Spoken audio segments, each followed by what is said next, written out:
Hi guys, welcome to Celtic Campers. This is just a wee instructional video to help you with the installation of your 12 volt remote control dimmer LED dimmer switch. It's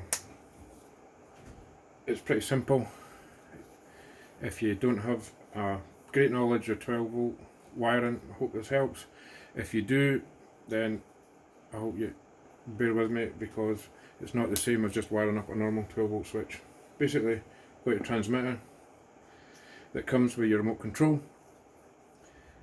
On the transmitter, at one end it says 12 volt, there's two wires come out, at the other end says LED. The wires that come out the 12 volt end must go to the battery, the fuse box, whatever.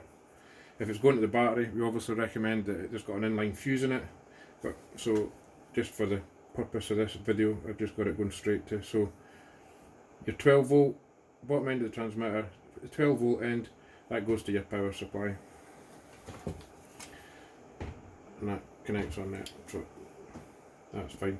And you would put a little inline fuse there, but we recommend everybody uses the fuse boxes because they're so much easier and it keeps everything right and safe.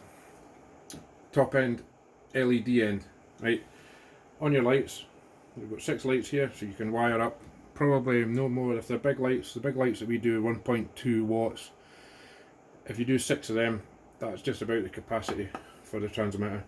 If it's little single dots, it's fine. We really only recommend that one remote control is used per vehicle because they're just a cheap little add-on. They're great, they work fine, but it's not an adjustable frequency, so there is a chance that there'll be a conflict if you have two of them wired up together. So basically, that's transmitter, 12 volt LED, as I say, goes to the battery, and that's fine. On your light, this is an important bit, because it's an LED dimmer switch, it needs to use the negative and the positive from the lights.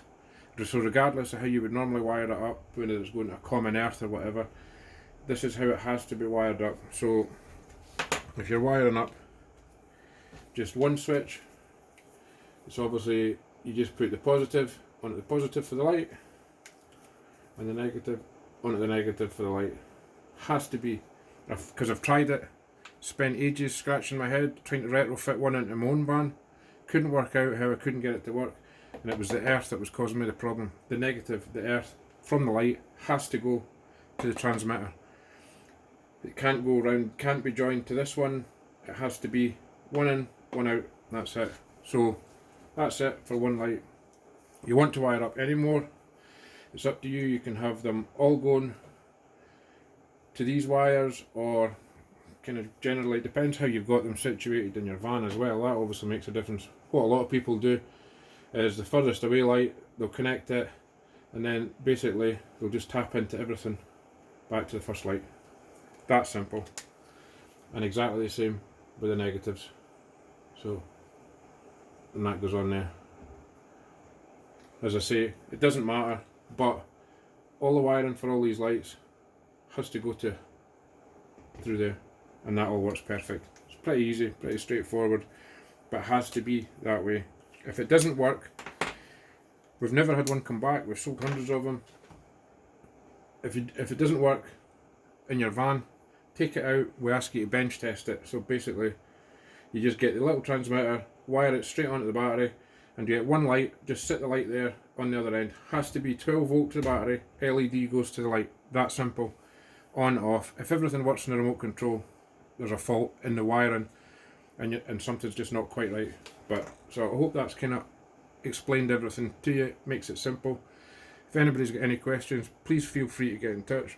I apologise for the crudity of the video, first one I've done, but I hope it's informative, which is kind of the aim.